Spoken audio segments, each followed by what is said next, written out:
Good afternoon, everyone. My name is Don Anderson. I'm Chair of the Planning Matters Subcommittee. I'm about to call the meeting to order. Today is Monday, May 6, 2019, and the time, as I see it, is 1:07 in the afternoon. We're going to start by indicating that this meeting is being televised by East Long Meadow Cable Access Television. Is anyone else also recording this meeting? I hear nobody, so I'm going to start by introducing the people at the table. Start with the committee members. I'm Don Anderson. Again, I'm a member of the East Long Meadow Town Council, and I chair the subcommittee. To my left is, I'll let you speak. Okay, thank you, Don. Tom O'Connor, a member of the Town Council and a member of this committee as well as others. And to my right? Mike Kane, Vice President of Town Council and other subcommittees as well. Marilyn Richards, member of the Planning Matters Subcommittee, member at large. Ralph Page, member of the Planning Matters Subcommittee and a member at large. And now we're with non-members. I'll start with Connie. I'm staff member, Planning and Community Development Director Constance Broaders. And then follow down the table. I'm Bethany. I'm the administrative assistant for the planning department. I'm Chris Lowe, representing Ecos Energy. I'm Jim Martin. I'm counsel at Eco Energy. I'm with the law firm Robinson Dunham in Springfield, Massachusetts. Okay, thank you. Great. Thank you, everyone, for attending this afternoon's meeting. I think we're going to start, the purpose of tonight's meeting, or this afternoon's meetings, I'll use the night meetings, is for the committee to listen to a presentation or information regarding a proposed zone change on a property we describe as 0 Pease Road. And I'm going to turn this over to Attorney Martin, just to, if you're prepared to tell us about, what this proposal is all about for the committee. Sure. Thank you. Thanks for everyone for their time and effort in addressing this situation. We have had, procedurally, we've been before the planning board after we received permission from the town council to present the matter to the planning board. From the planning board, the matter went back to the town council. It has now been referred to this committee. We have submitted documentation to the town council as well as the planning board. Don't mind me interjecting, but could you explain, because it's being to our viewers, what is this proposal? So the proposal is for a zone change to a certain parcel of land, 0 South Pease Road in East Long Meadow, Massachusetts, from residential to industrial. Okay. And the purpose of the zone change is to enable the petitioner to build, construct, and operate a solar array on the property. And the property has no frontage on 0 Pease Road. It has no access from 0 Pease Road, and for that matter, no access anywhere in East Long Meadow. Fortunately, the developer owns property in Somers, Connecticut, to the south of 0 Pease Road, and already had that parcel permitted for a solar array in Somers, Connecticut. By owning the directly abutting parcel, it has access to the 0 South Pease Road lot, and will enable it to construct both projects if the zone change is granted. The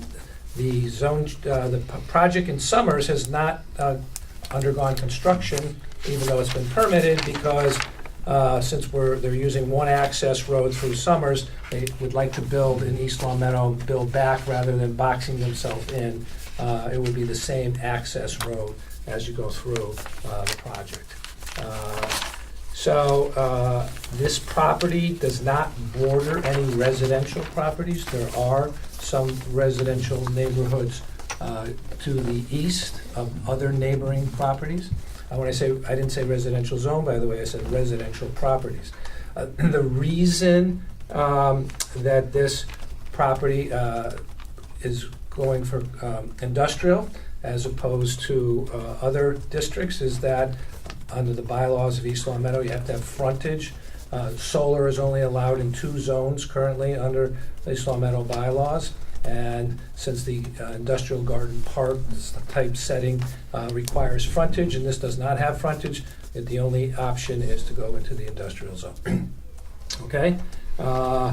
So the property in Connecticut has been approved for a 7 megawatt ground mounted solar array, correct, Chris? Correct. And this property would be about a 5, or is it We're proposing a 4 megawatt. 4 megawatt? Okay. Yes. So the property surrounding the developer's property has been submitted. Maps have been submitted showing the property. Eversource owns quite a bit of property around it, and then there is an undeveloped land to the north of it that takes it out to Pease Road. Power supply lines for Eversource run through their property and to the north of this property. Okay. The project, if and when built, will not be visible from any street in East Long Meadow. The depth of the project from South Pease Road, maybe you could see with binoculars if you stood on a ladder. You can't see it from any other public way in East Long Meadow. It's just that deep. It's forested lands, some of it. One another attraction about this is that the developer acquired it from a local family. Before they closed on the transaction, they pretty much deforested the main portion of the property. So those trees have already been cut down, correct, Chris? We haven't cut anything yet. I know you haven't, but the prior owner did take trees down. They did take some down. Yeah, so it's not like it would be a complete. And the prior owner, excuse me, was the farm? Bilton. Bilton, okay, Yes, thank you. I'm not sure if the transaction was. And I just have to jump in real quickly because Marilyn spoke. Marilyn and Ralph Oh, my were name. both at, no, Okay. that's okay. I think we've all introduced each other. I think we're fine. But they did file paperwork with the State Ethics Commission just to make sure, disclose any potential, conflict of interest matter that was raised by Attorney Martin at a previous meeting. So I just want to be clear on that. Yeah, the basis of that inquiry to you, the chairman, was that Marilyn and Ralph had attended the planning board hearing and had spoken not in favor of this project. So Right. the question was raised. So that's why they, go ahead, Marilyn. So that's why. I just want to clear because he's commenting, I just want to make sure we understand. Just for the record, just so that we understand one another, could you define project to me? That I spoke not in favor of the project? This project here, the project to the zone change that the planning board did not Okay, make a favorable okay. recommendation. And for the record, yes, I did attend the public hearing, and I spoke on my own behalf as a resident, as a former planning board member, with concerns about the zone change. Right. The zone change is that I treat the zone change and the project separately, because that's why we're here. No, we can't do the project without a zone I change. understand that. I understand that. So I just want you to understand. Okay. My passion is to protect. So East Long Meadow's history, and certainly most of you in this room know this with regard to the zoning bylaws. You have a zoning bylaw that derived out of an original town meeting to create a zoning bylaw that was either withdrawn or not approved, and then rewritten to provide for zoning in the districts that it is now allowed in. So, like I said earlier, we are required to, if we're going to be able to build this project and operate it, to be in only one zone. The zoning bylaw itself does say that the town's mission statement is to promote the development of alternative energy sources in the town, we believe that by restricting it to the industrial area and the Garden Park area, that in fact you're not able to fulfill or meet the mission of promoting solar energy. I have previously submitted to the council data and documents concerning the, say, Deer Park industrial project, of which a solar project could not go in that based on the deed restrictions that are in that area. So thus, severely restricting the opportunities to build solar on available land in the area. And we can get into that more detail if people have any questions.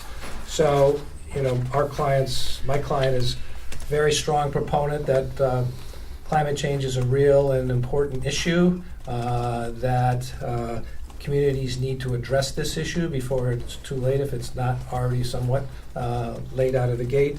That the town has one solar array. It's the Wamiko solar array over off of Denslow. There are no other projects of this size in East Long Meadow. This project would generate enough energy to, what's the term, fire up or support 1,200 homes in East Long Meadow. Or, what's the correct? It would be, I'm just trying to do the math in my head right now. It would probably be in the neighborhood of, I have to Okay, get well, back to that. I don't want to misstate Well, something. I submitted this project. What I was trying to say is offset the electrical generation by the use of 1,200 homes. So it's a significant potential contribution. It's being sold back into the grid, so it's not being dedicated to one use. Okay. Both the statutes, the case law, and your own bylaws and preambles say that the primary purpose for zoning regulations and zoning changes and zoning bylaws is to promote the public welfare, health and welfare of the community. By restricting zoning to the limited area in this town, we feel that it handcuffs the opportunity to do that. So we feel that the zoning change is both prudent, necessary, and in the town's best interest. And I'm happy to provide this handout. I don't know if Ralph and Marilyn have seen it. It looks like Is you this- do. It looks like, This one? yes. Yeah. Yeah, okay. So we have addressed in there the issues with regard to the fact that in terms of what's in the best interest of the town, how this will generate electricity. It will potentially generate additional tax revenue. This property was in 61A. It's now empty land right now. As I said before, in terms of promoting the public welfare, with regard to the master plan, you're working off a master plan from 1976. Now, I know from many prior dealings that Marilyn probably can recite that master plan chapter and verse. Still got good stuff in it. Yeah, and it does, and I commend you for it, but it was 1976. I wasn't even here then. I was going to say, I don't even think you worked on that one, maybe one of the few ones you didn't. But the goals and objectives, from the were the promotion of public welfare again back in 1976. There are statutes in Massachusetts with regard to the development of solar development, as Don knows. As I said before, in terms of what's in the public interest, we feel that providing alternative energy and covering the generation of electricity for 1,200 homes is very important. By restricting it as you have done, it is essentially a ban. It's not like, people say, well, go someplace else or do something else. Well, one, they already own this property. Two, we feel the property is ideally suited. Number three, we think it meets the public welfare by providing alternative energy sources for the town. And I know there's a concern, it's been expressed on several occasions about, the permanency of a zone change. If you change this to industrial and 40 years from now, solar goes out of fashion, now there's a microchip that you can put on in the center of town and it's going to make all the electricity in the world from some fabulous new invention, then that property could have a factory built on it because it's industrial.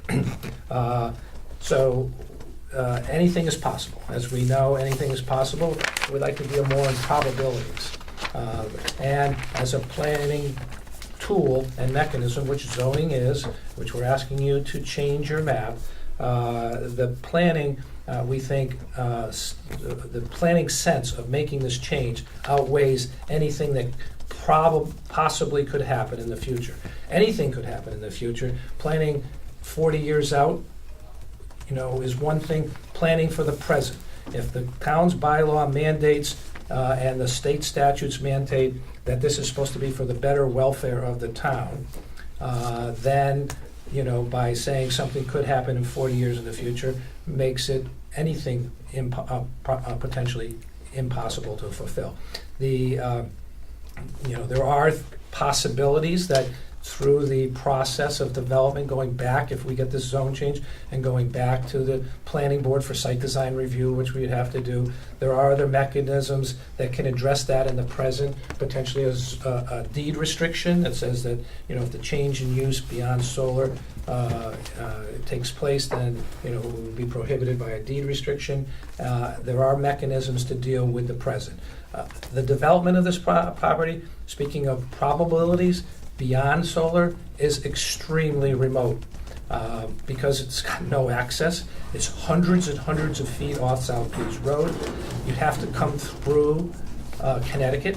The developer owns, do you recall how large that property is? 44 acres. That 44 acres south of that. The property to the west of that property that they own in Connecticut is occupied and used by the penitentiary system. So not exactly a completely desirable place to put residential properties in there, or for that matter, other developments. This project is clean, it's green, it makes no noise, it has no traffic. There's going to be one access road that's going to come in through Connecticut. When we were at the original town administrative meeting, the police department were there and the fire department were there, and at least my interpretation of what they said was that we'd have to work things out with Summers if there was an emergency or a disaster. We'd have to put it into our system that we know we access it by going into Summers.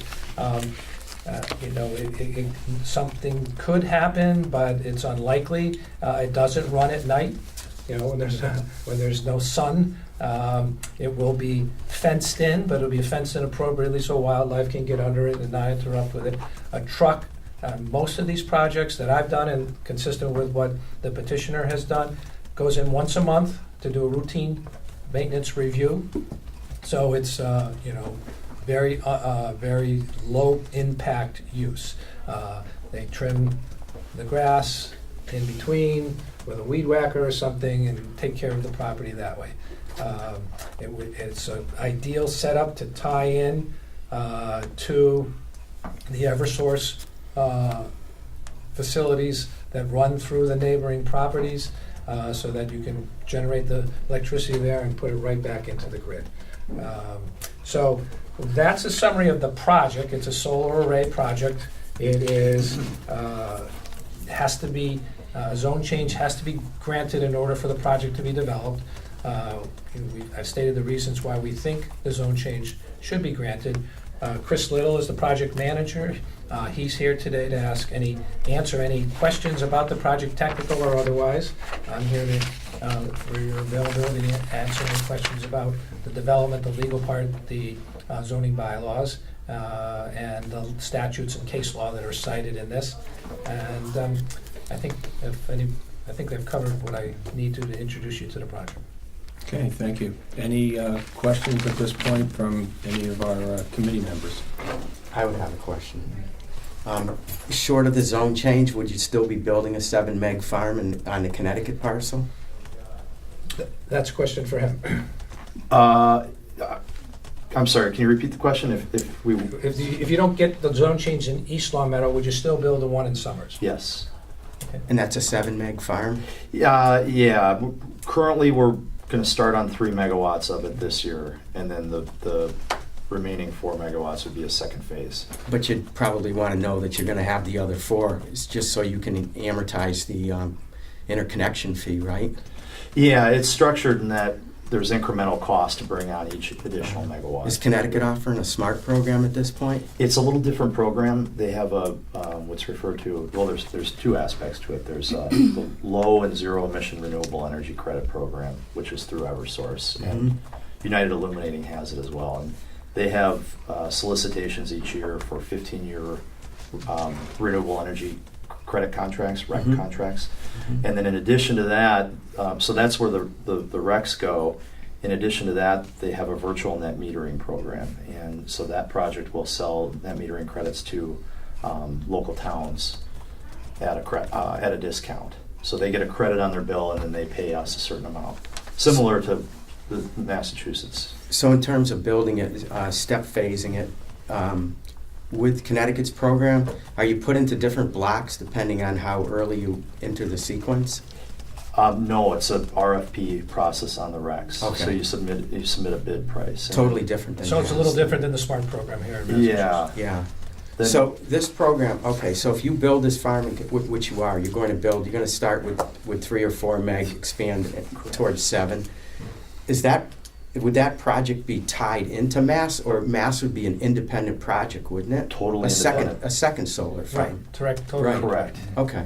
And how about Mass? Have you looked into the SMART program in Mass yet? Yes. Yeah, we did submit an application, but we were denied because we didn't have our land use entitlements. Okay. So we had our interconnection, site control. There's a handful of things you have to do to demonstrate to qualify. Yeah, you'd actually have to have an order of conditions as well to Yep. qualify for Right. SMART, so. Okay. Yep. So we're anticipating that, with this project, that there's going to be some type of expansion with the SMART program. We don't have any proof of that. There's been discussions about it, but I don't think there's anything definitive yet. So we're just anticipating that. Yeah. Is there 3-phase down in that area too, in Mass?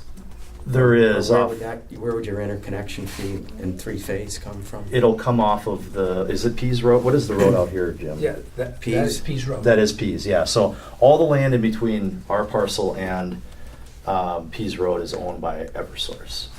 And so Well, not all, No. not all. No. There is, that is and that is. Both of these are.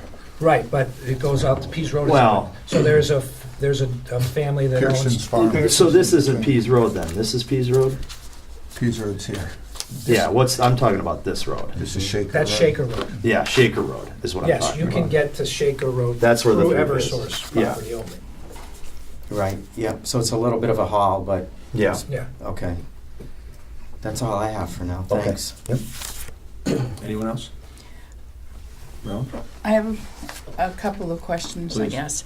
Mr. Martin, you reflected that we were overly restrictive in our bylaw, and you referenced that there was some discussion about a bylaw, and then it was pulled from the town meeting or something, and then the following year, the bylaw was changed to reflect the wishes of the community.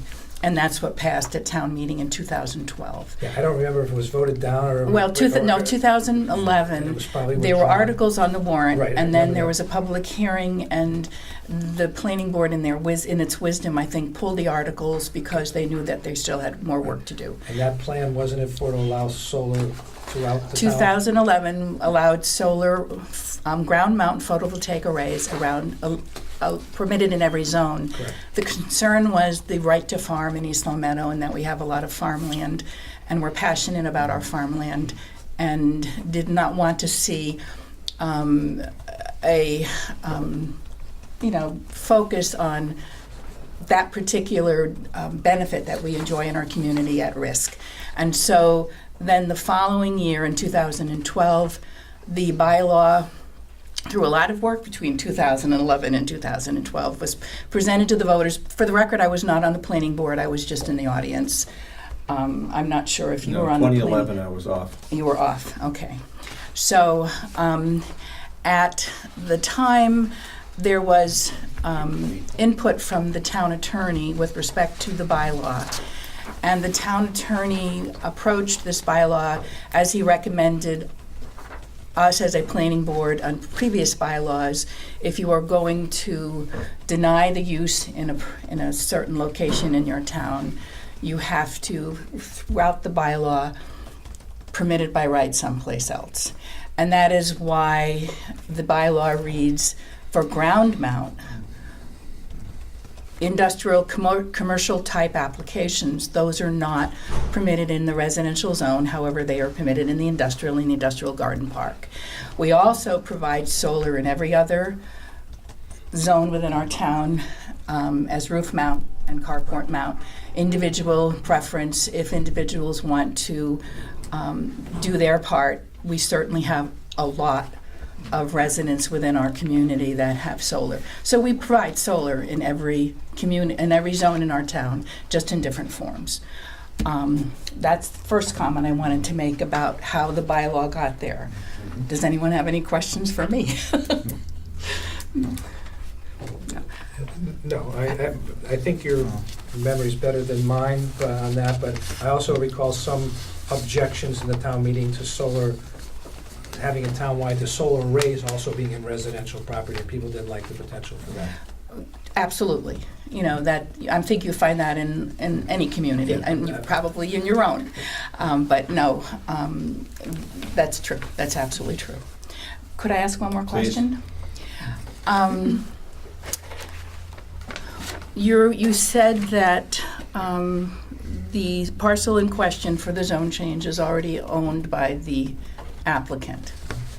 When did the applicant purchase the property? The name of the entity is PLHH, is that correct? Yeah, it's a land holding entity. Land holding entity of the Yeah. operator, the developer. It purchased it, I didn't do the closing, but I'd say about 2 years ago. I'm trying to remember. It's been at least that. I would say probably late 2015, I think is. 2 to 3 years ago, or maybe I even believe before. it's April Through the chair. 7th, 2016. How big is that property? Okay, 2016. Okay. so Okay. 3 years ago. How large is this piece? 21 acres? 21 acres. I think. 21 acres. 21.26. All right, so my question is, and I'm sure Attorney Martin knows where I'm going with this. The property was purchased in 2016. Prior to that, it was residential. Well, it's always been residential. It was under 61A. I know that the town did not exercise their right and right of first refusal when the property came out of 61A, which was disappointing to a number of us. But that being said, the bylaw was passed in 2012. So for 4 years, we've had this bylaw in place in East Long Meadow. The bylaw, with the exception of one voter at town meeting, voted against it. Everyone else voted in favor of it.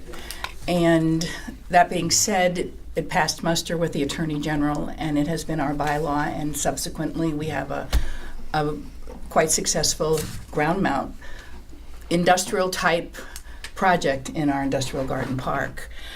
What about buyer beware when you have a parcel of land that you purchased? Did the applicant know before he purchased the land that the use that he was proposing wasn't allowed at that location?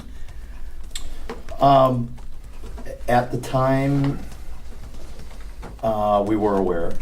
Yes. You were aware. Yes. Well, one of the things that you have to understand when developing solar farms is that it can take, depending on the state, I have projects up in Vermont that are taking 4+ years to get permits. In the state of Massachusetts, we have projects that take multiple years.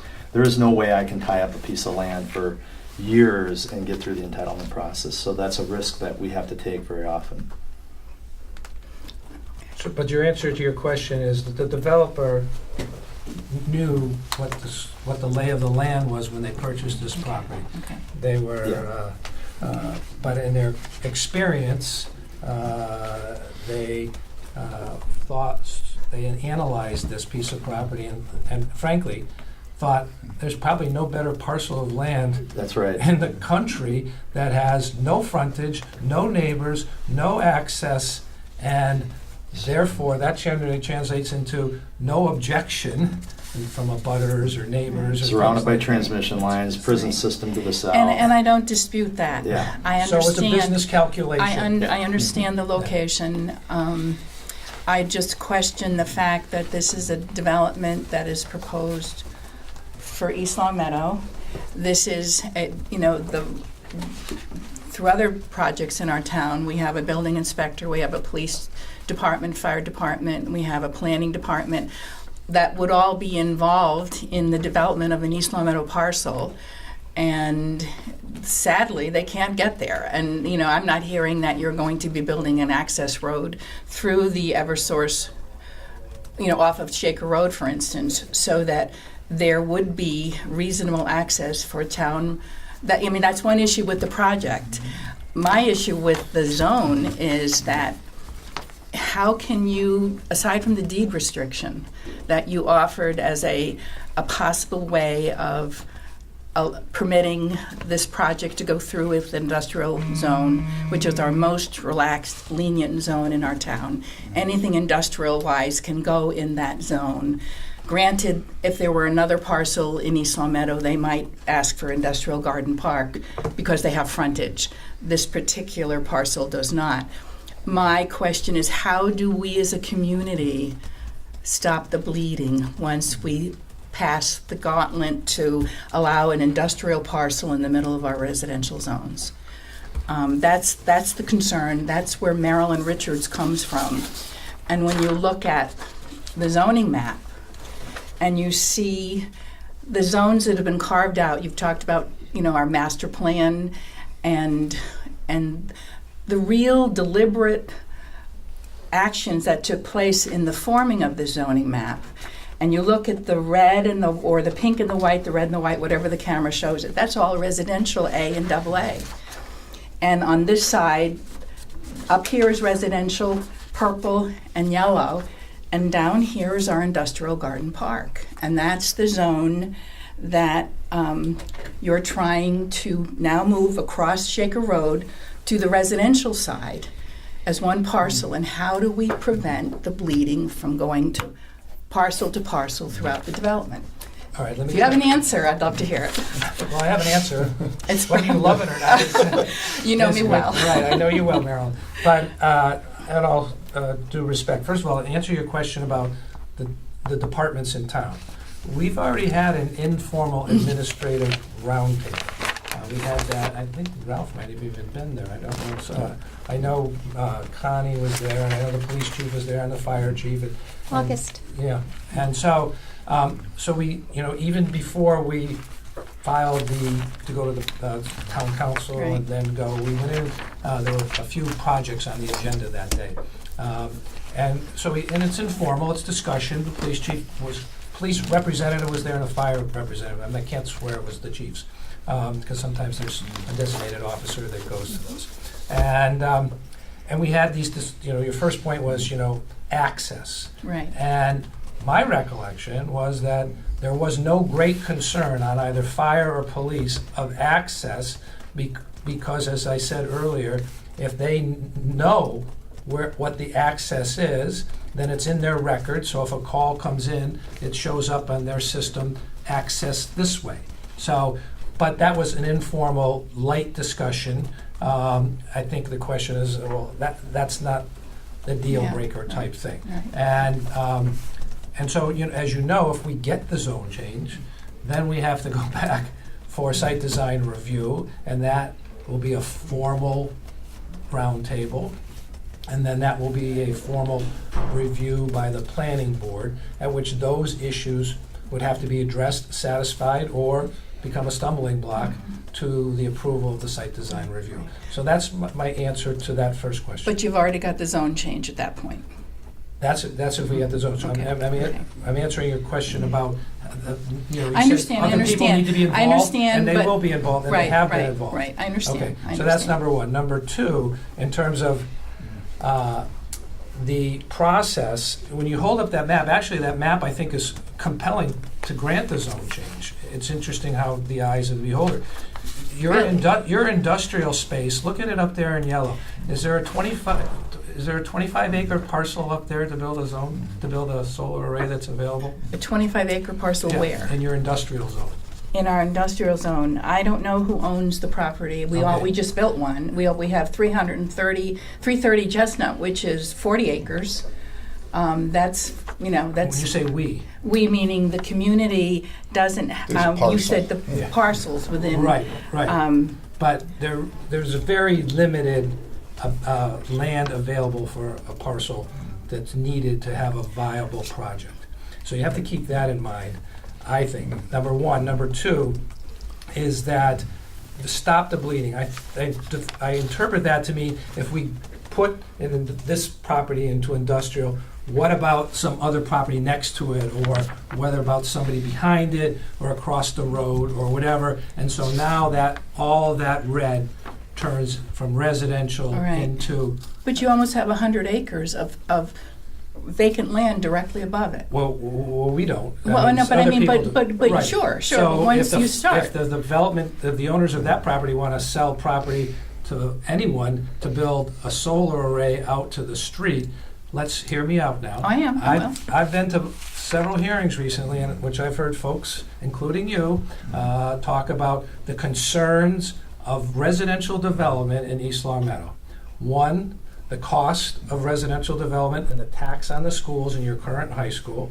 Two, the tax on, when I mean tax, I don't mean financial tax, I mean burden of your affordable housing ratios. In fact, I think there were several comments Correct. made at the package machinery development that while this sounds good on paper, Okay. this would put us further, if these are market rent apartments, then this would put us further out of whack in our ratios of affordable housing unless some are affordable.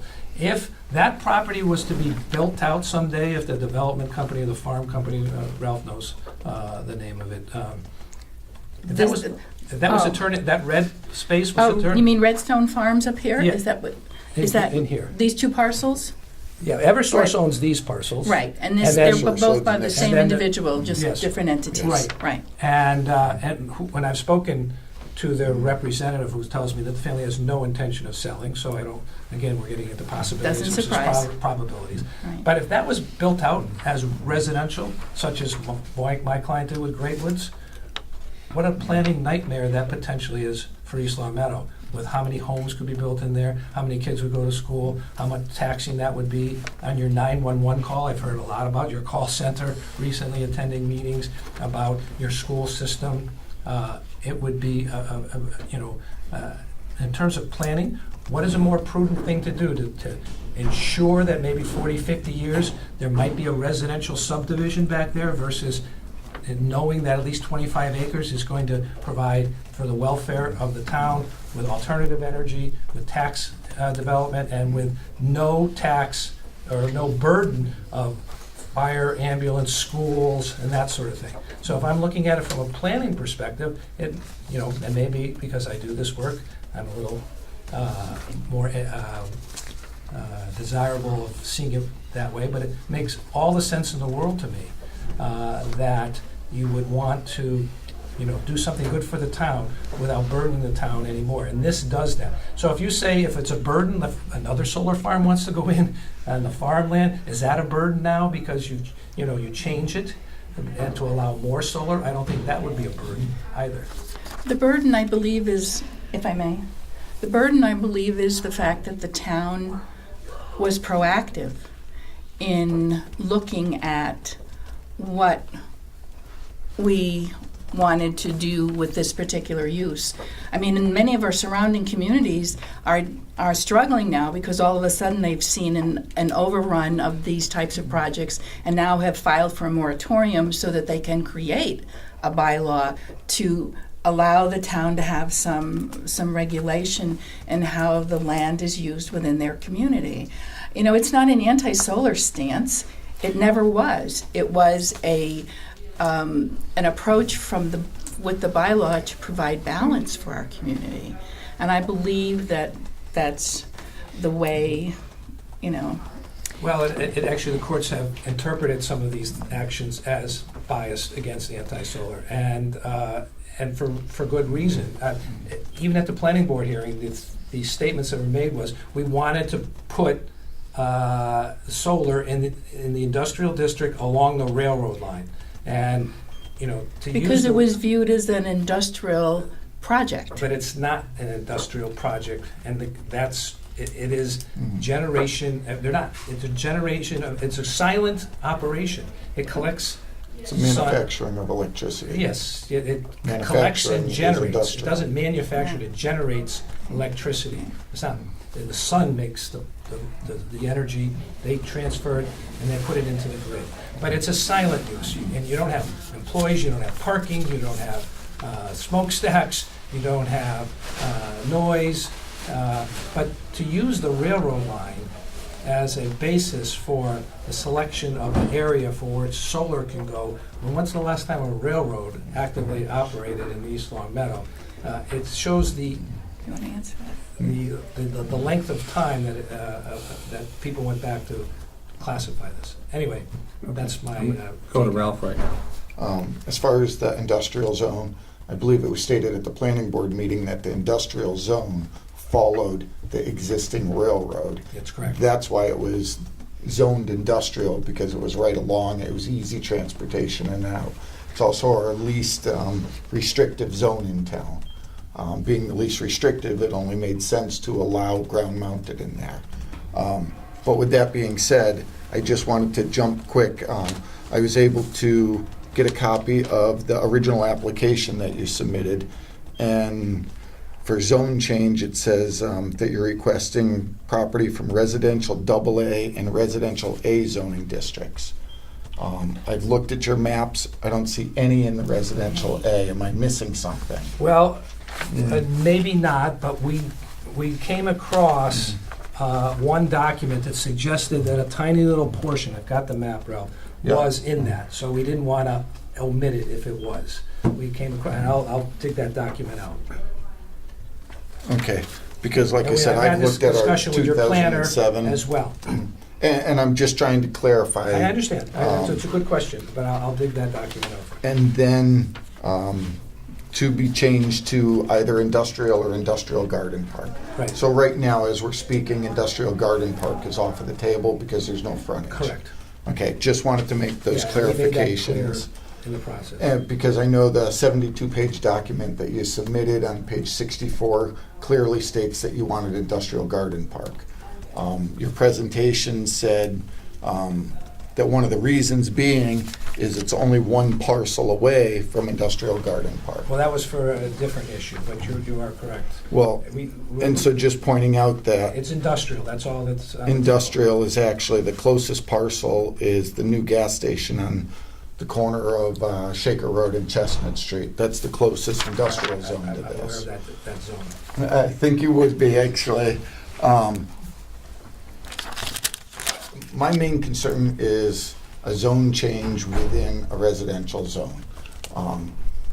Have you, and may I address, have you decommissioned any existing solar farms, or are all the ones you've created still going? What's the length that they typically Sure, last? no, good question. We haven't decommissioned one because most of our contracts are 20 years plus. So the longest operating solar farm we have is dating back to 2012. It's a relatively new technology, so there's not a lot of data Okay. out there on farms that have been decommissioned. Typical agreement to sell power is 15 to 25 years. There is the thought that the useful life of these could be quite a bit longer, somewhere in the neighborhood of 40 years to 45 years. We would anticipate operating a solar farm in conjunction with the term of the SMART program, which is 20-year PPAs. So your PPA is a power purchasing agreement? Yeah, sorry, I should have So when clarified. if you get approved, you get to build it, one of the steps is you have to have a power purchasing agreement, otherwise you can generate all the solar you want. If you can't get it anywhere, then you're not accomplishing anything. So you enter into an agreement with the utility to sell the power into that utility, unless it's a individual use, which you just net meter it back into your own business. And that's a contract between the developer and the utility, and so they're generally 20 years, right? Yeah. So you're contractually obligated to use that property for at least 20 years. And then there's options to renew it, if you can go on. I mean, obviously, some of my concern is 20 years goes by really quick, I've noticed. Feels like I just graduated high school, which is now 38 years ago. My concern is, okay, hey, you do the solar farm, that's great. it's clean energy, you're doing everything good, but it's still an industrial zone after that. Yep. And after the 20 years, well, if you can sell it to someone that's going to put a manufacturing facility in conjunction maybe with a large one in Connecticut, all of a sudden, now we've lost a residential zone to some manufacturing plant, even though that wasn't the initial intent. Jim, do you want to address that? I mean, Well, I can't, I think, I tried to touch on it earlier. I think mean, this so. is- And again, You're right, that's- it could that's a happen, it concern. could happen. So it's a risk-reward balance analysis. What's best for the town, the welfare of the town, and I'm not saying just the immediate satisfaction. You're looking 20, 30 years down the road, and yes, that could happen. Without a deed restriction, that could happen. If there's a deed restriction which says no manufacturing can occur on this property, then that concern can be addressed. So there are ways to address that, but you can't, you know, we couldn't say, you know, we want a zone change and we'll do all this stuff. That has to be done at the planning level, not at this level. Jim, would there be any mechanism to revert the zoning after the life of the solar farm? I've never seen or heard of or read about like a springboard, you know, zone change where it's, you know, it's good until it's not good. I don't think there is. You know, the town would have to approve a zone change back. The developer could petition it, citizens could petition it, you could follow the normal steps. But certainly a deed restriction, which says that what you can and can't do with the property, protects the property, because once it's on record, then it's on record. That cannot be modified. But that deed restriction would not offer any protection for any other vacant parcels within our residential zone, because you've established a precedent with a zone change. Well, it with depends this. on you're correct to the point that that precedent includes a deed restriction. So you can't just look at the 30,000-foot view, you have to look at the ground view. So if your precedent is, yes, that was approved, but with a deed restriction, that's the precedent. But the precedent would be then we would have other zone changes with deed restrictions in our community, perhaps. Perhaps, you know, it perhaps could be a zone change to residential, you know, and say we want to change this residential, and you have to, and if it doesn't, then it goes back to whatever Right, other zone. right. Office park, business, Right. you know, that kind of thing. Go ahead, Ralph. Through the chair. Just a quick question on deed restrictions. If the parcel's sold to someone else, they don't have to continue the deed restriction, do they, once one goes to the other? Or is Yeah, that in, It runs with the land, if you make it run with the land. But it it's runs not, it doesn't run ad infinitum. There's it eventually ends. I mean, some of the deed restrictions from the 1940s and 50s on title are if enforced and applicable nowadays. Right, but, you know, a deed restriction runs with the land, and it will run with the land until it doesn't, but... Typically, what, 30 years? I think it's 40, but it can run longer. You can say ad infinitum. It's usually what happens on those things is when it doesn't specify. So you can make it permanent and have it go out ad infinitum. So just to understand, it runs with the dirt, not with the building or the facility. and it It's like doesn't matter, if I give you an doesn't matter easement, who puts the Right, restriction on, right. once it's on, once it's it's on. on. So if I give you an Okay. easement across my property and I say it runs with the land, then whoever buys my property, not for 20 or 30 or 40 years, but forever, that you have the right to go across that property as an easement. Doesn't matter if I own it, she owns it, doesn't matter if it's 50 years or 100 years from now. That runs with the land. Correct, Tom? To a degree, but the deed restrictions, I do have a concern about that because, like I said, you know, we have some restrictions from back in the day, and the title companies, they can just take them off on the title policies and stuff like that. So they don't run forever. Some of the restrictions from the 1960s and some of these, you know, houses in the 50s and so forth, you know, they're not necessarily applicable on title. So we usually put down subject to deed restrictions from 1961, if enforced and applicable, but it's not, you know, I'm sure your firm as well doesn't say that, you know, yes, these are absolutely in place. Well, two things. One, we're getting a little ahead of ourselves Right, with deed yeah. restrictions. Exactly. But Number two, Right. just so you'll know. Any other questions you have, Ralph, at this moment? Yeah, Not at I this just want to moment. answer that one more All right. question, part of, those deed restrictions that sort of, like, end up in the category that Don described are usually inactive deed restrictions. This would This obviously is be... builder deed restrictions. Right, builder when they- deed When they put a restrictions. subdivision together back in the 50s Right, or 60s. so you can't have, you can't have a garage, or you can't... House has to sell for $6,000 or Right, more, that things kind like of that. stuff. No, that's a totally different kind of deed restriction than you can't do anything else with this property, So, anyway. Okay, Tom, do you have any questions? My only comment would be, I think, as Jim pointed out, we're kind of, dealing with the wrong issue, in my opinion. We're looking at a zone change. I don't care what you put on the property. I'm concerned about a zone change, period. I'm not, not in favor of a solar farm. I'm on the border with regards to a zone change in this area. And we haven't developed a master plan since 1976. Connie's in the midst of doing that, and we're developing one. So I, for one, don't like the thought of changing a residential zone to industrial for whatever reason at this time. That's my opinion. Okay, Connie, do you have any comments? Not at the time, not at this time. I'm listening to everybody. Okay. Thank you. All right, I have a few. Just going over some of your presentation, I think one's a typo, references the town of Ware. There's no analogies between us and the town of Ware, is that correct? What are you referring to? East Long Meadow Solar Project Narrative, page Yeah, I 2 saw of that. 13.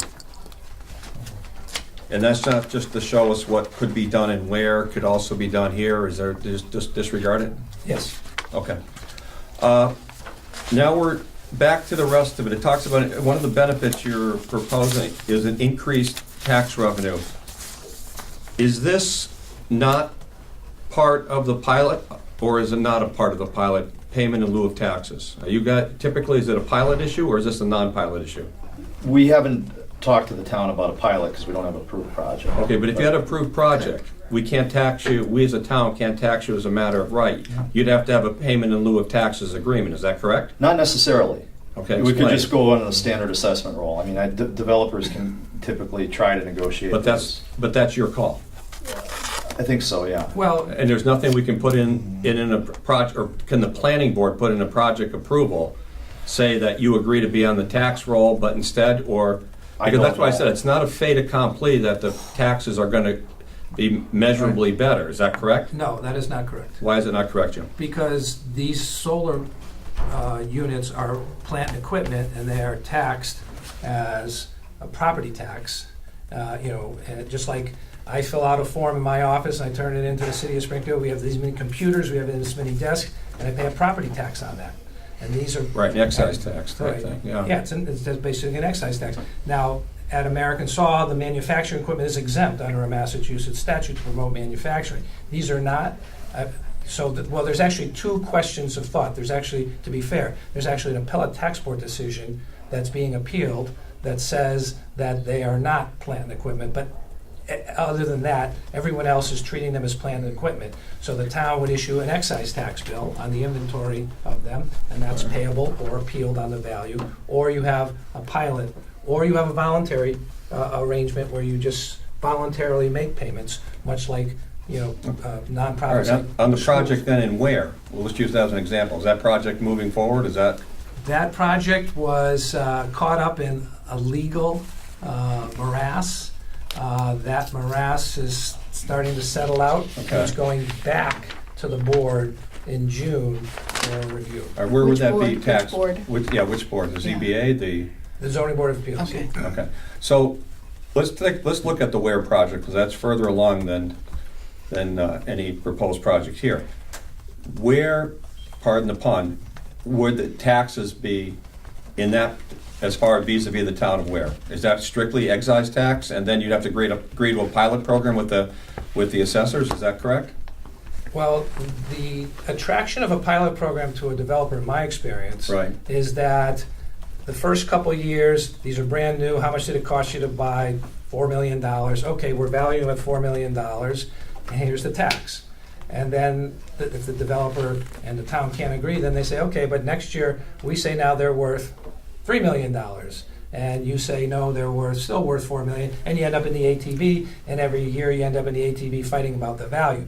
So the pilot, the multiple ones I have been involved in, just say, look, let's get certainty on tax payments over time, no litigation, no ATB. So you take a value, and there are valuation people who do this. We've used people in, all over the Northeast, and they say, and then there is a gentleman who has sort of carved out a niche of representing towns and negotiating these present-day values and escalating values, and they're usually over 20 or 25 years. And they say, you're going to pay this much for this amount of time, this much for this amount of time, and it's all agreed so that there's certainty, so the town can budget, get the tax revenue, get the flow, and the developer is getting the certainty of how much I have to budget to pay in this project. So it's a diminishing return. You get probably a typical pilot program will be top-heavy up front and then start dropping off as values, almost as the value of the equipment starts depreciates. Yeah. Okay, so it's not the typical Board of Assessors coming in and saying this is what it's worth, unless you voluntarily go that direction. Is that correct? Correct. We have an operating solar farm in Spencer that is not under a pilot. Okay. It's still taxed, but it's Right. not under a pilot. But that was a voluntary agreement with you. You could have put it under pilot if you wanted to. We could have, yeah. Well, the town Okay. has to agree to the pilot, obviously. They Obviously, do. And the ones I've Right. done, Don, just to let you know, they're flat payments. Right, So like Palmer. Yeah, so at the end of 20 years, it's not like, okay, we're paying you 2 cents because we paid you this. It's like, you're going to pay this flat payment with a cost of living increase over the 20 years. All right, we're talking about public welfare and so forth. Now, these particular saving, use of 1,200 homes. This project, is the electricity going to benefit the Commonwealth of Massachusetts or the people in the state of Connecticut? Massachusetts. Totally? Yes. It's not going to be tied into this? You're not Connecticut eligible project? to participate in the SMART program unless it's part of located it. and And the SMART delivering. program is something you definitely are opting in for? Well, we're going to attempt to if they All right, expand. if you don't get the SMART program, they turn you down, are you going to then tie this electricity into Connecticut? Can't do it. You still can't do it? No. Not well. Logistically, you could. Why, Yeah. engineering wise. But from a program standpoint, currently there would be no way for us to sell power to a utility in Connecticut under the current programs. Okay. Let's see what else we got over here. All right. My thinking is, and you guys know you've heard it enough times, I used to be on the planning board 1988 to 2011 until April. Planning board, in my experience, looks at the project, okay? Because that'd be a site plan or a special permit depending on the matter. Now that we're on the council, we have to ask ourselves, and this is the question, this is the tough question. If I were designing not the 1976 master plan, the 2019 or 2020 master plan, is it, it's a rhetorical question perhaps, is it good planning to put the most permissive zone at your locus? And that's the question I have to ask myself, and I'm struggling with that. Because I know you said earlier, the only option is not industrial garden, because there's no frontage, is industrial. Correct. I beg to differ. I read your court case. Your court case seems to suggest that it wants it across the town. So my question then becomes, is it in fact the only option? Why not work to create a zone for this? Because, again, I read your presentation. It talks about a bond that needs to be produced to the town of East Long Meadow in the event your company, Chris, runs off and says, we don't need this, we're gone. There's a shelf life of approximately 25 years. You have to remove these items. Now, 25 years from now, I've known Jim Martin about 25 years. If he put solar panels at the Davis property, we'd be saying, what are we doing with it now? We'd be developing it. We'd be developing. Taking those down. Exactly. And that is what he said, is my point. In 25 years, you have this asset with this antiquated 2019 solar panels. The town in 2019 money is trying to put together what it would cost in 25 years to remove, not aware of environmental concerns, not aware of any other disposal of solar panels in, in the year 2045 or whatever year it is, is that you say, wow, we have this industrial use. That, we could put up anything in there, in this 20-acre piece. You now want to move away, you want to sell it to someone, and somebody says, hey, I own this property in Connecticut. I would love to have parking for the jail. I would like to have another facility. I'd love to have a cleaning, a laundry, or a commercial, industrial facility in there. You could. So we have to ask ourselves, as we have a chance to carve out part of the future master plan. And if we were carving out that master plan, which is what we're being asked to do to a small degree right now, does it make sense to put an industrial piece of land right there? And I struggle with that, because I do not believe that is the only option. I don't believe that. So I believe there are other options. Go ahead, Jim. So Don, with as many pilots as I've worked on, I've also worked on decommissioning bonds. And again, everything is subject to the information you have today, right? So there are experts who come in and calculate the present and the future value, and an amount is negotiated with the town, and either with a cash bond, which I've seen, or with a letter of credit from a AAA rated either bank or insurance company, the town receives, as part of as far as a decommissioning agreement, the money available held by them to either through the bond or the cash to decommission the facility. So if in 20 years from now they decide they're out of the solar business and they're going to abandon that property, and you say, we don't like the look of it down there, we don't want it down there for whatever reason, take it away, because usually every site design review I've done requires them within so many months to take it all away. Right. And if you don't do your job, then we're going to spend your money and we're going to do it for you. Now, would it be $100,000 over in 25 years or $100,000 less? It's like anything else you do. It's like a bond on a subdivision. Right. You're doing the best you can with the information. But again, there are experts out there that do that. As to your more global question, if you're going to redo your zone map or redo your master plan, that's in the controls of town. What our option now is only in industrial. If we want to build this project within the next 2 to 3 years, in terms of applying now and trying to get into the SMART program last year. But you have a court case going on that if you guys get what you're asking for, and I understand you're not representing them in this particular case, it is a global. It is across the town.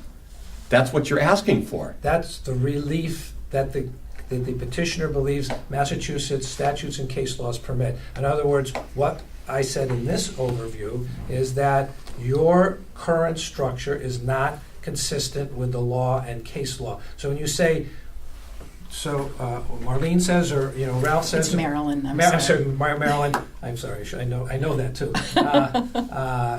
It's not in tune with. It might be, this is what the citizens thought back then, or this is that. But you have to. We have to comply with the law. And if you are, But you're asking us to rewrite the law, if you will, or just I'm speaking loosely, that this is zoned residential. No question. This could be used for farming. Right. This could be used for other purposes, albeit not at this moment used for single-family homes, but it could be used for farming and so forth, which is not an adverse thing being near a prison. It is not an adverse thing necessarily being near electrical. Okay, it could be used for that, and we are a pro-farming community. We have the best sweet corn and all the land, in my humble opinion. But that being said, is from a, looking for future generations, sticking this piece in there, and I know, believe me, I've read, you're familiar with spot zoning, and I think, but our viewers may not be. So that's going to lead me to my next question, please explain why this 20-acre piece being rezoned for the purposes of one petitioner and one piece, why is it not spot zoning? Floor is yours. Well, I could go on for hours about this. Yeah, well, I'm sure you can truncate. I'll try not to. But the misconceptions of spot zoning interpretation as established by the case law is everyone thinks, well, you've got this kind of zone next to you and you change that and therefore it's spot zoning because it's not consistent with the neighborhood. And that the property owner then is getting a benefit. And everyone focuses, like you have just done to some degree, on this spot in this location and trying to call it spot zoning. The case law clearly says that you look at the whole picture. What's best for the town, what's best for the citizens, what's best for the welfare of the town, and whether or not it's going to do detriment or harm to the town. Those are what we're talking about. So you and I have talked in general about the project in Long Meadow, the Young Mansion. Everyone said spot zoning, because everything else around it is residential. Now you're changing it to professional. Well, I'm relying on the same legal analysis on that, and the Attorney General wrote an opinion, a specific opinion, because that question was posed to the Attorney General, and they determined. But can we agree that residential to professional is a one-step increment? But here we're going from residential to the most permissive zone. Now you're taking a bigger leap than one step. We can agree that it's a different change, but Yeah. the law does not grade spot zoning on you're going from professional to residential or industrial to garden park. The law says it's a change of zone. It doesn't put the shade of the zone change in it and what the extremity of it is, because theoretically those questions are raised in the analysis, and I think, Aren't there exceptions for public benefit as well? well, that's part of, the analysis of the town. So I know that you mentioned, sir, that, you're concerned about the zone change. But good planning, in our opinion, which we hope we can persuade you, is, farming, wonderful. Meadowbrook, big fan of John's. That's great, but this, for the town, is going to create alternative energy. 1,200 households in this town have to buy their electricity from, right now, fossil fuel generated electricity. And here, having this electricity generate enough to cover 1,200 of homes benefits the town in a big way. Number two, farming under 61A generally generates no tax revenue. This potentially generates tax revenue some people don't call it pilot tax, it's a payment, but it generates cash flow. Potentially. Potentially, yes. If it gets built and everyone agrees on everything, and if the legislature the courts don't agree with the appellate tax board. So there's a lot of benefits. So if you're planning, like you say, you're planning because you had a long hat on as planning. What's in the best interest of the town now? To leave that vacant, leave it there, let it sit there. Well, what's the objection to try to do what you're trying to do in the court case? Is at least attempt to create a new bylaw, a new green bylaw. Why is that off the table? It's not off the table because it's in the court case. All right, so while the court case is going on, the potential for a green bylaw exists in the hands of the court. So then why is this ripe for our discussion right now to put in a zone change to the most permissive zone in town? Because of the timing. So it's all has to do with timing? Because of the timing, to process a zone change, theoretically, you get some definition and definite answer within a certain period of time. You've not done your master plan since 1976. You're working on it now. Any developer doesn't know how long that's going to take, what the outcome is, how many drafts it's going to take, the uncertainty of it. So I'd be hard pressed to think that any master plan that Connie and the planning board are going to deliver to us is going to be expanding our industrial zone into established residential and farmland. I'm curious about that. That would be a head scratcher to try to move that. So if you're trying to keep keep, the industrial zone is really, I think, what the focus is that the best methodology So would the to town, try to do that? So would the town be in favor of saying, okay, on our master plan, we're gonna rezone that property down there, all green? No, I'm just saying we have, that bylaw has to be created. Right. Marilyn? I think benefit, is different for different folks. I mean, we're looking at a tax benefit, we're looking at a community benefit, we're looking at, the benefit that we place in our farmlands, which would be ripe for this kind of development. We've seen it in other communities. In our open space plan for 2000, this particular area was addressed. And in fact, it speaks of sitting on top of Redden Drive, which is this curve up here. Redden Drive goes up the hill, and the beautiful vista that you see looking down the hill and across the land to the Connecticut line. Now, I know you're well versed on our master plan. Did you read that? I probably did.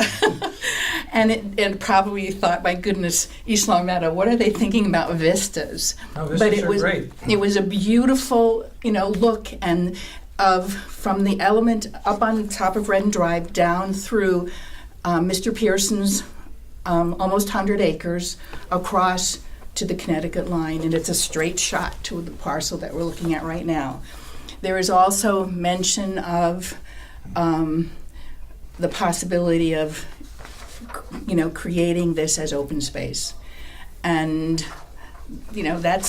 we have resources to our, available to the town. Obviously, this particular proposal never came before us, and that's a shame. But the point is that we might not see houses on those 100 acres that you think is going to create more problems with our schools and whatnot, our police and fire response, because it might never get there, because maybe we can save something. I didn't say I think that, I'm just saying No, imagine but if it happened. that's what you said in Yeah. your Yeah, imagine if presentation. it happened, you'd have a... Right, and there are lots of things. Right. But I just think that was an important piece of information that needed to be put on the table. Our master plan has a lot of neat stuff in it. Certainly it doesn't reference solar, but it does reference some of the land that we have for utilities. I have a Mass Electric parcel right next to my neighborhood, and while it's green and plush, I know that Mass Electric has control over that property, but we understand that. We understand we have numerous parcels throughout town that are Mass Electric, and we understand what they are able to do. And I know in one of your presentations you indicated that Mass Electric right now could do solar on any of these parcels if they wanted to. And we understand that. What I am passionate about is the zone change, period. The zone change. And that's, we can sense that, but And that's what we're talking about. We are. But I would like to ask, is there a better place in the town to put a solar farm on available land that doesn't have restrictions? Chris, I think the question isn't, again, we're focusing on the project. I mean, what we're asking, the planning board's vote is going to be, does the town council recommend changing the zone of this piece to industrial? that's correct. That is what our vote is. Our vote is not, are we pro-green or are we not pro-green? That matter is in the hands of the court to determine I think the town will do fine, but again, that's Jim and I are not involved with that project. This is other people are involved with it, but that is the focus. The question is, in terms of master plan, are we boxing future people doing the plan by having this whole thing and then, oh yeah, that's an asterisk, that one piece there is industrial, as opposed to, if you guys prevail, you're not asking the entire town to be industrial. That is, I read the case, it doesn't say that. It wants to put solar panels, it doesn't say, we want the entire town to be the zone of industrial so we can put solar panels. That's not what's being asked. No, you're correct, it's the other way. And so, that's why I said, I'm just questioning whether your matter is while this case is going on, whether we should be voting on an industrial zone. I mean, your thoughts? So my thoughts are, there's clear lines here. There are people who struggle with any zone change or a zone change, and there are people. Well, we just approved one. You don't remember that? The one over where Larry Levine's office used to be. I do. And Fred Stevens Real Estate, so we're Right. all dating ourselves with that one. Yes. Well, it makes sense. When you use Yeah. just, Yeah. it wasn't just. And for the But record, anyway, if I I could did- finish. I was going to say, I presented a zone change as a member of the planning board, and that was Maple Street. Oh, that's right. Yeah. And that zone change was overwhelmingly approved by the town, and it was because the parcel was a multiple zoned parcel that was ineffective in any use. And the zone change was to the commercial zone, like your Young Mansion, or I think that's the name of it, in Long Meadow. But it was a commercial zone in place of partial residential, partial industrial zone. And the town approved it because commercial is our buffer between residential and business. I'm not And so we do occasionally approve one when the pieces fit. Well, We I just did work on, Prospect Street. That's just one, yeah. I did one? work on the project for the Davises. It was the farmland across the street. They were thinking of expanding. We got the zone changed to industrial so they could do that. Then You went they back to sold the residential company. again. We came back to the town, got Right, it right. rezoned. No, they didn't get it back to residential. We then created the zone for the age-restricted process, and then... Which is residential. Right, but then we rezoned it to that age-restricted Right. zone that was created. So Right. there, I'm not saying I've worked on 3 myself, but Right. the issue in determining for us, the planning for the town, in terms of, is this request for a zone change, regardless of whether you like zone changes or not, is this in the best interest of the town?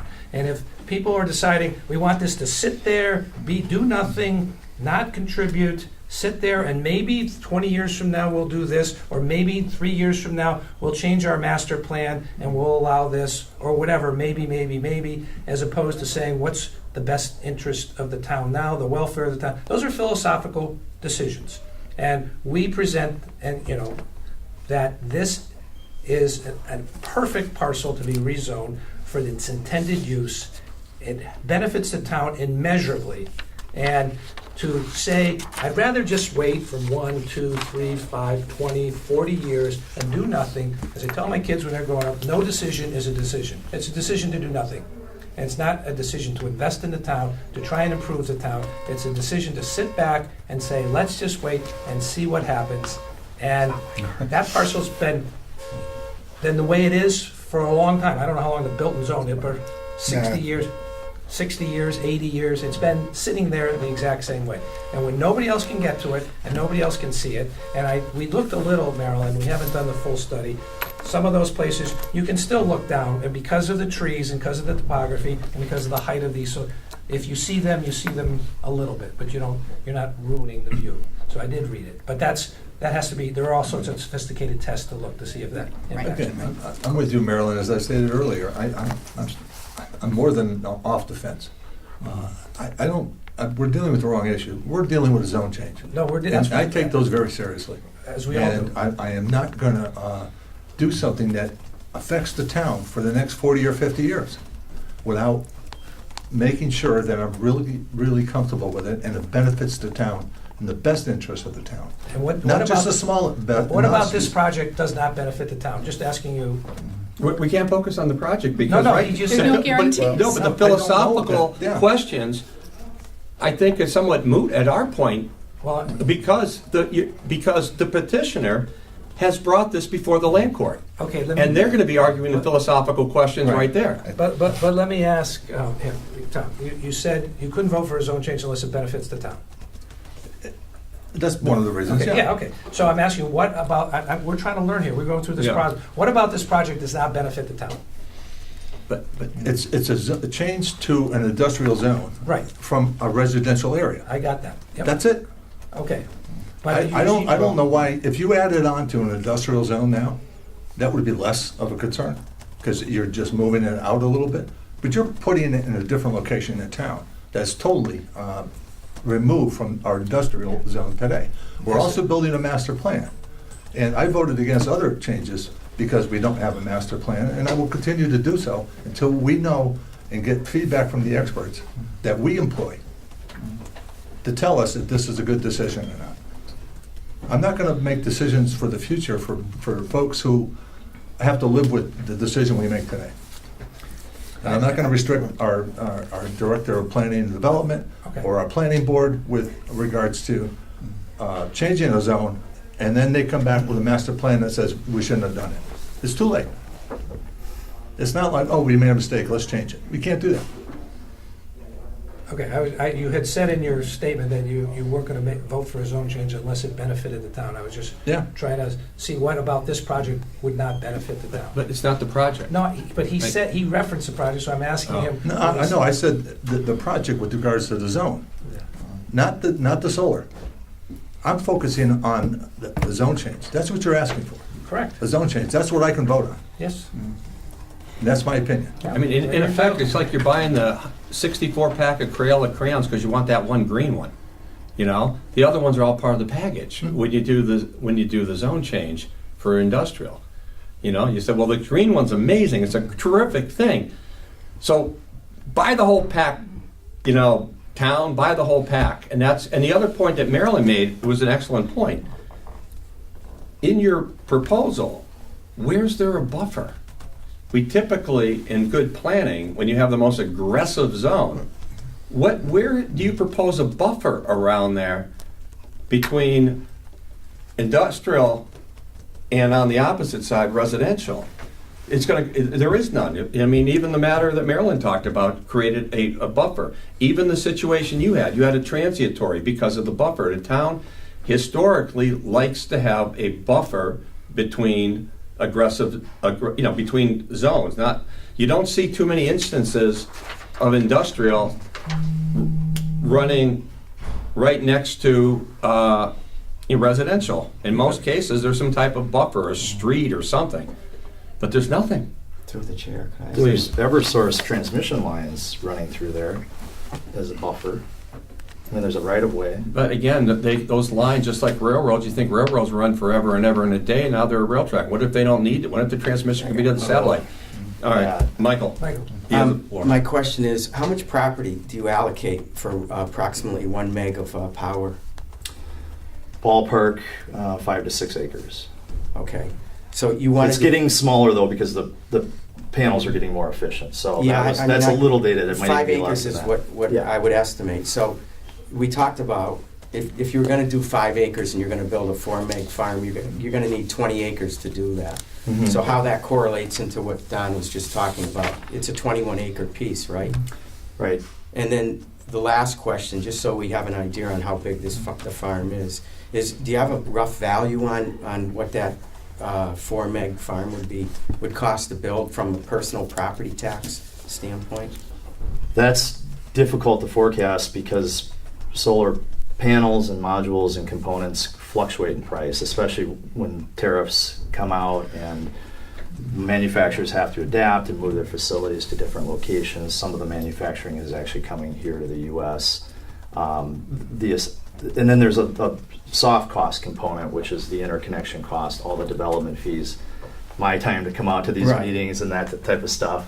And you can't do any of that yet because there's big fees to pay to National Grid in order to get an interconnection fee Yeah. cost. So you really don't know. I would find it hard to know if this would even cash flow at this point in time because you don't know how much of that 21 acres you're going to be able to allocate to that Yeah. farm, or do you? I mean, I'd have to look at proximity to riverfront. Is there wetlands back there? I mean, do you guys have an idea on how much of that property is actually usable? Yeah, we've done wetland delineations and surveyed it, so it's entirely. So you're still buildable. estimating a 4 meg farm. So Yes. you're Yeah. planning on using 20 of the 21 acres to build a Correct. farm at this point. Yes. In time. And you don't have a rough estimate on the value of? I mean, because it could correlate to personal tax. Yeah, I would say what is accessible. It's hard to come up with that value, but I can tell you the average cost right now of solar farms being built is of this size is probably around $1.25 a watt. And of that, you're going to have a component that's soft costs and interconnection costs Right. and such. Right, okay, I can figure it out from there. Yep. That number makes sense, and the 5 acres allocating per 1 mega power makes sense, so Yep. I have a pretty good idea of where we're headed, so, thanks. Any other, Marilyn? Just another comment. The parcel is currently zoned AA. And you can't, I know you purchased the property, or the head company purchased the property with the goal to successfully piggyback that use with the Connecticut property, which is also a solar project. Prior to that, when the land was purchased, it was all farming. That land has been where it's been for forever, and it's been accessed through Connecticut and combined with the Connecticut operation. If I were on the planning board and if I were being asked to deal with an operation in a landlocked parcel that our public safety folks can't reach, our town department heads can't reach, I would probably vote to not favor any, and you can't even put a single family home on that parcel right now because there's no frontage. In the bylaw for the solar ground mount photovoltaic array, there's a section 7.5.15.1 emergency services. And it requires that the photovoltaic installation owner or operator shall provide a copy of the project summary, electrical schematic, and site plan to the East Long Meadow Fire Chief. Upon request from the East Long Meadow Fire Chief, the owner or operator shall cooperate with local emergency services in developing an emergency response plan and provide a copy to the fire department. Now, this is an East Long Meadow bylaw. We can't access the property from East Long Meadow. I know that there's been talk about working something out with Connecticut. East Long Meadow is being made to take all the risks and ask, make the zone change for a project other than it provides renewable energy to homes in East Long Meadow. I'm wondering about which homes those will be, how that works out, because so many of our homes are doing it themselves with their own solar panels on their roofs and on their carports. We have many, many, many houses that have taken that step. So I would be curious to see how the folks of East Long Meadow would respond to this based on the big picture, based on the balance of our zoning. An easement agreement with the abutters for emergency access through the town of East Long Meadow? Because, like I said, it's going to be an interesting situation having state, Commonwealth of Massachusetts emergency response vehicles, ambulance, or whatever, in case somebody or worker got hurt, going in with lights on and ambulance running into the state of Connecticut, and God forbid an accident happens. Got some interesting situation. Would you be able to work with your partner at National Grid for a locked fence emergency access to it? Yeah, if only they were so cooperative. We've already attempted to get an easement. That's a big issue to me too, because I still, I know they're going to be cooperative. There's one thing to be cooperative with the town of Hamden or cooperative with the town of Long Meadow, but to be cooperative with another state altogether and having people reacting to an East Long Meadow police car with blue lights running into Connecticut because some ne'er-do-wells are hanging out hiding out, and doing bad stuff at your solar facility. This creates an awkward situation, and I think one of the things that, if I were to entertain a vote, would be that any such locus have access, so we do not have to, in the event of an emergency, in the event of a non-cooperative situation, that we do have access to run emergency vehicles within the Commonwealth of Massachusetts. Well, you're lapsed back into talking about the project, but I know I'm doing it because out of deference to what you're saying. I mean, but let's say what I'm saying is actually twofold, because let's take a look at another zone change. All right, another zone change. Let's say you want to just do it golf recreational. all right, I would still ask that same question. Is you want to build a golf course, you're in the golf course business, you want to put a 20-acre miniature golf place. I would say, hey, listen, somebody gets hurt, we got to get an ambulance because somebody, hurt their leg or had a heart attack on your golf course.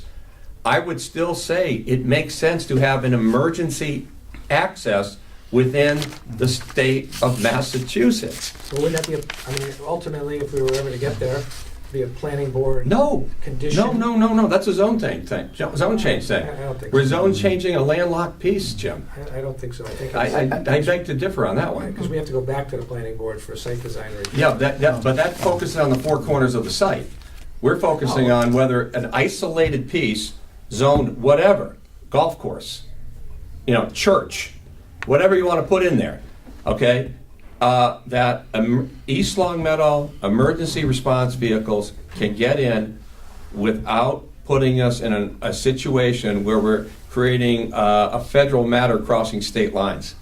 Well, I'll tell the planning board next time that Don says we only look at the four corners of the property when they want to talk about traffic or. No. Yeah, but you have but you also you can say you can use Connie's right here.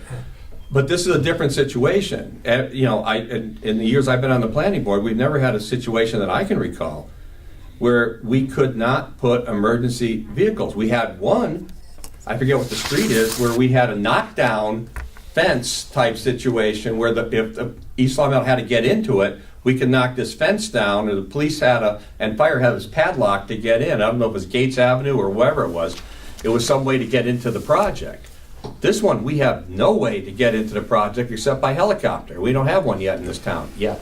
But so we just need to get access. If we are fortunate enough to get that far, we'll address that and try and deal with it to the satisfaction. I think it's, Mr. Chairman? And just let me follow up. My only comment or reason for making that comment was the way the land is currently zoned now. The only reason why it worked for a long time for the built-ins was because the use that they had in Connecticut was farming, the use in the AA zone was farming, and they accessed the land that way. Wonderful peaches, but they would not have been able to put a single-family house on that development, on that parcel. They couldn't have put any kind of use other than orchard, because of access. I'm sorry. Because of that lack of access. Lack of Well, access. an argument could be made for easement by necessity too here, or, if it's landlocked, we could Well, it's pursue landlocked. it, but it would require legal action. All the land in East Long Meadow at one time was landlocked as we gravitated out from the center. If you look at old maps where the houses were located, and they gravitate out as development as we grew. And this shows it. You can see the gentleman who has the 100 acres just above your parcel is sitting on those very appropriately because he wants to keep the open space for that area. And at some point, we'll see what happens with those parcels, and then it won't be landlocked. Through the chair, may I just ask a couple of questions?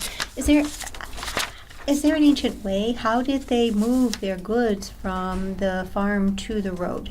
How did Through they travel? Connecticut. Through Connecticut. Because it was a Connecticut farmland. Okay, The so, property that is now approved for a project in Summers is owned by the same people. The Right. Burtons own the land in Connecticut and in East Long Meadow. okay, There is a cart path or farm road that runs along the western boundary, so they were able to come in through Summers and Right. use that Okay. road all the way up through into East Long Meadow for the harvesting, planting, trimming, all etc. right. And the next question I have is, through the chair, how much of this power is being sold back to the grid versus the town of East Long All Meadow? of it. Because I think, so all of it goes back to the grid, nothing Found a 4 meg specifically. farm that they're proposing to build, not the 7. Yeah. But there's Right. nothing Not you're to do with asking Connecticut, specifically. specifically this parcel in East Long Meadow. So Well, the, East Long Meadow doesn't have any private generation or municipal generation of electricity, correct? so it would go to the grid to be dispersed, so it's not going to benefit directly. Yeah, the- National Grid would buy 100% of the electricity through the SMART program. But then they're gonna pool, it's like, Yeah, they're pooling it, and then it's, it doesn't get assigned to Yeah. a specific To a separate house. house. Yeah. Right. so it But it doesn't. generates enough electricity to cover 1,200 houses, Gotcha. whether they're in Hamden or East Long Meadow. It Right. it lessens the demand for fossil fuel generated electricity. Okay, Thank so you. thank you for clarifying that. And my final question, is there what's the sunset clause on the smart growth initiative right now for this solar? It is a capacity, not necessarily a date. Okay. And so currently, they're both Eversource and National Grid in this part are full, 100% full.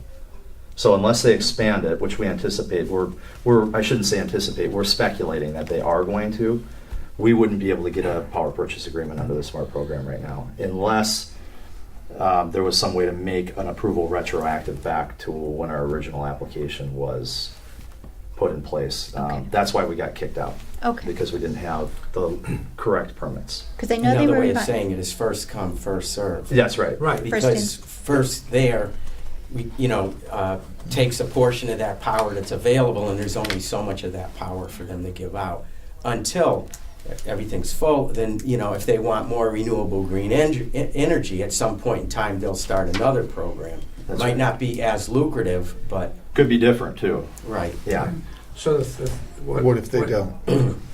If they don't, and we don't have the ability to sell the power, then we won't do anything with it until we Then have you'll the have a ability. piece of industrial land sitting there that a Well, solar facility won't be. I can put tell on. you, we'll do everything we can to try to build a solar That's farm. blocked by the solar farm in Connecticut. I mean, I know that everyone is tasked here with a job, and I've heard Marilyn say she's passionate about protecting the zoning. I'm passionate about what I do, and I'm passionate about climate change, and I'm passionate about protecting the future of my kids.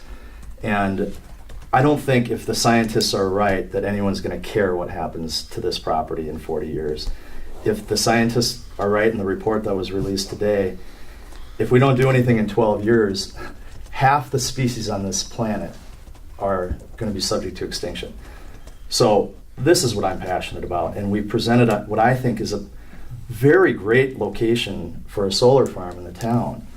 And there's nothing wrong with it. It's not like I'm coming here proposing to put a solar farm in the middle of a residential subdivision. What we've proposed here is a very reasonable place to put a solar farm in the town of East Longmeadow. And there frankly aren't any other alternatives for us outside of going with properties that aren't zoned appropriately. None of the industrial properties that we've evaluated have any significant amount of land or are available for sale. There's in fact deed restrictions in a lot of these industrial parcels.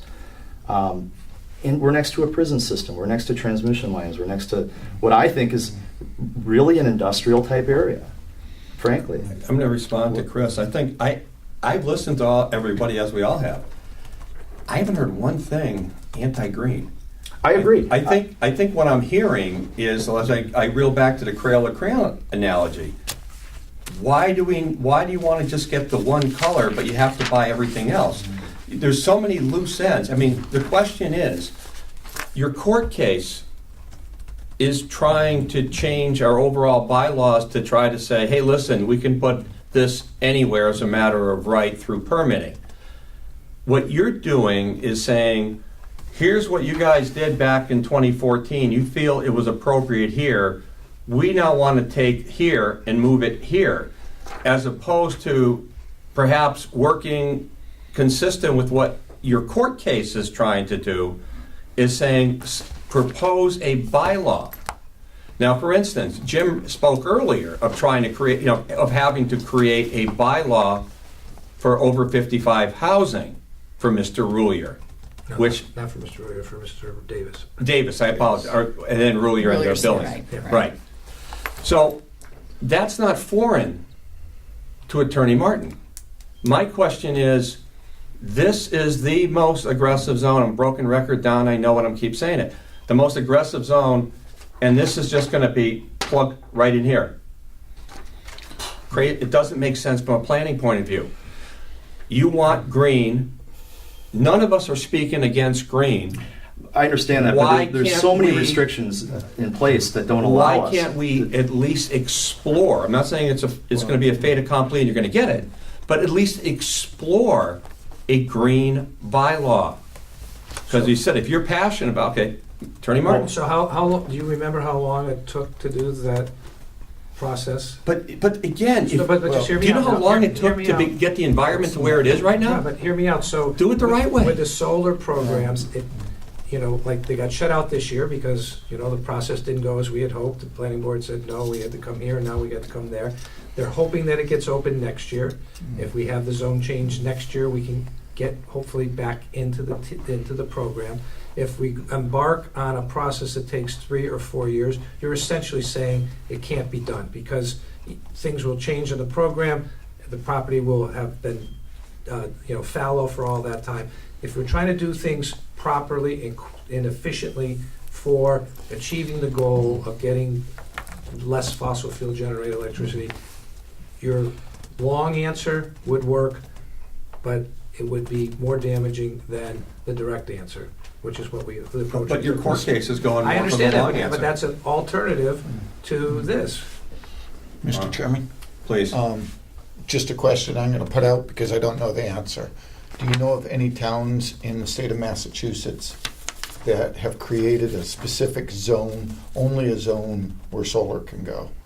I'm not sure if there's, I know there's industrial garden park. I'm not sure if there's a solar zone that's ever been. Oh, like it's called like a solar Solar district. zone. I haven't run into one. That doesn't mean it doesn't exist, but I don't know if your meetings you've heard them talked about, Connie. I've not maybe an run it. overlay. I've seen overlay districts, but I've not seen a zone like Which take only that allows- red and say now that goes on your zone map and that's solar only.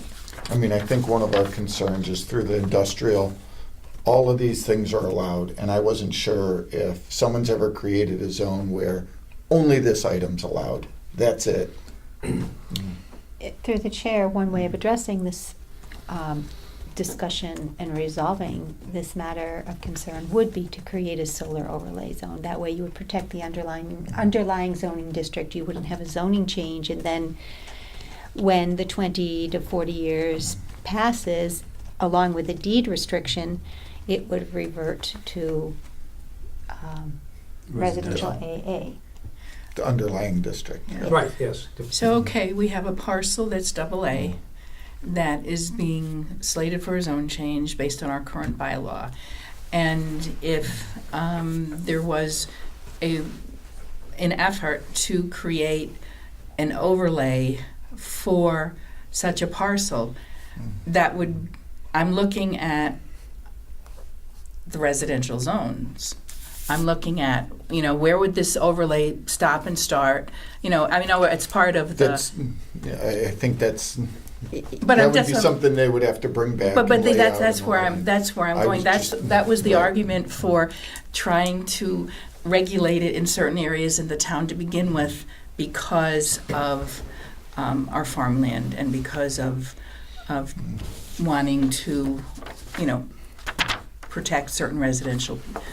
So you're saying Character. you wouldn't support an overlay? I'm not sure. I mean, I'm going to say how widespread would it be? Well, And, you know, all that's- depends on we the can't, draft. we can't, at this point, we don't know Right, it all what it depends is. on the draft. The overlay Right. could say Anywhere. 20 acre minimum. Overlay could say 40 acre minimum. Overlay could say, we don't know. It could have a certain buffer from where it's situated. It could say you have. Say anywhere. Well, I that's would what I said. assume it would It's follow just that what we have high-tension before us. Yes, that's, Obviously, So you Ralph- can't put it in elsewhere. right, yes, So we have main high-tension wires running through you town. have to be able to tap in to the grid. So you can't put it in a lot of places as Exactly. you look at that map, Marilyn, because it's engineering and technically Right. not right, feasible. right. So you really, when Chris says we have, essentially, they've looked at a lot of places and no place is feasible that they've seen currently. It's, you know, I don't know if they've looked at every square inch of East Long Meadow, but the ones they looked at, Pretty much. yeah, it's, you know, you have to be able to either build a substation or tap directly in and then connect to the grid. So, as I said right at the beginning, this is an ideal location because these high tension wires. Well, just to correct you, we're going into the distribution system, not the high voltage Okay, lines. I know, but I'm just saying that they're there. Eversource has a Yeah. presence there. Yeah. And but you're going in. You're going in. You're going to tap in to the grid, right? Yes. Right. Three-phase? Wow. Through the chair, Please. could you explain the differences between tapping into the grid and going into the distribution system, or did I just say yeah, that incorrectly? there's two ways to interconnect Okay. a independent generating facility like this. You can either interconnect directly into the transmission lines, which typically operate in the range of 69 volts all the way up to 500 plus, 69 kV kilovolts all the way up to 500 plus kilovolts. Or, and those typically travel long distances and they transmit power from one point to the other, can even go over state lines. And then you have the distribution system, which is in the range typically of 12 to 21 kilovolts, and those are the lines that serve the homes and businesses directly. And those are that's referred to as a distribution circuit. The lower voltage, medium voltage probably is a better term. And we interconnect directly into those. They're much easier to interconnect to because you require a lot less step in voltage. When you are going from 1,000 volts, which these, or 1,500 volts, which these systems are, all the way up to, let's say, 345 kilovolts, you need an actual substation, like a big substation. With a distribution interconnection, you're talking about, it's technically still a substation. You need a transformer, some protection equipment, but it's much less involved and much lower amount of time to study as well. Okay, so through the chair, if I may, I know there's been resistance by the public in seeing a small we're going to just call it a substation. Yeah. So have you found a way to camouflage the substation so they're not as intrusive upon the eye? Yeah, you won't, when you think of a substation for a solar farm, do not think of what a substation looks like that you see driving down the road. We're talking about a transformer, which is probably 6 feet tall by 6 feet wide. Okay. It's a box, and then there would be a series of poles that the project would interconnect to, and they would contain likely a recloser, which is a piece of equipment that it senses voltage fluctuations. So if there's any issue with our solar farm, the grid can cut it off automatically. And then there would be a meter and a disconnect switch. That's about it. There's just not that much equipment in terms of interconnecting. Is there one on Calendar Ave? Is that the type of facility you're talking about? I'm not familiar with that, but Do you know where I'm talking about? No Calendar Ave, but I don't remember. Yeah. Over near Brownstone? Brownstone. yeah, it just doesn't look Where the anything walk's like a gonna substation. go. It's Right, I think there that's- is I'm not sure A what that substation's is. more like a little small, like Yeah. a garage or something like that, yeah. I mean, a substation Shed. technically steps voltage, and so you could consider, a transformer in your house that steps the voltage of your doorbell, a substation technically. Mm-hmm. So in this case, it's just a very small substation with a small transformer and smaller equipment. Okay, any new points anybody wants to make or anything? Okay, all right, I think at this point,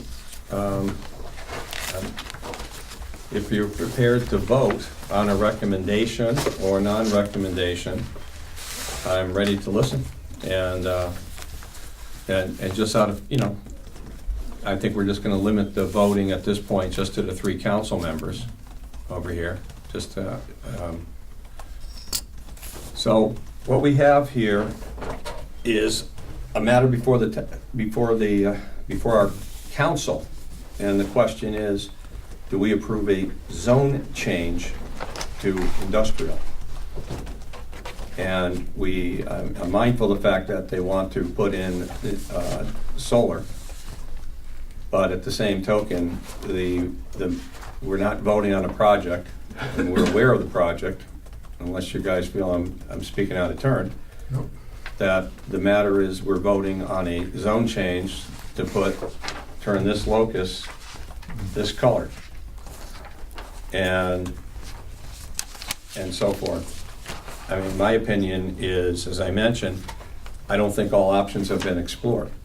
I think they're trying to explore options in the way of a court case going before the land court, and that court case doesn't talk about forcing the town to make it industrial zone. It talks about, in effect, a de facto overlay district of of solar, and again, that's currently being argued before the land court in Boston.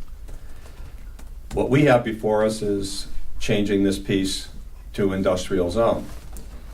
So I'm going to entertain a motion in the affirmative, and then we will have a discussion on it. So do I have a motion to recommend a zone change to turn the piece known as 0Ps to industrial zone? Do I have that motion? I'm going to entertain the motion in the affirmative, and then we are going to discuss. If you support it, then the motion will be voted yay. If you are not supporting a recommendation, then it will be voted nay. So do I have a motion to recommend? Yeah, I mean, we have to vote in the affirmative, so I would make that motion to vote to affirm a zone change from residential, AA and single A? AA. AA, to industrial. All right, that motion has been made and the motion seconded. Okay, so now we have discussion. Voting yes on that motion means we are recommending to the East Long Meadow Town Council that we support that zone change. A vote nay on that motion means we do not recommend. Let's open it up to discussion. I mean, Eddie, you heard some of my thoughts, which were that this is, an industrial zone, the most permissive zone. That it's very important to me that zones have access, if we do consider any zone change, whether industrial, golf course, or anything, that they have access through the town of East Long Meadow. I'm not as enamored by a zone as an industrial piece in the middle of residential. I do believe the petitioner has other options, which they already are aware of through that court case. And other options means, presenting a new bylaw to the town to consider something more focused than something as permissive as the most allowed uses that we have of any zone, which is industrial. That's just my 2 cents. Any of your thoughts? I said my piece, and I agree with everything you said. Okay. Yeah, I think it's been discussed. All right, I'm going to take a motion. All in favor of recommending this matter before the town of East Long Meadow Town Council signify by saying aye. All opposed signify by saying nay. Nay. Vote is 3-0, not to recommend. Thank you, everybody. I'm going to close the meeting. Thank you.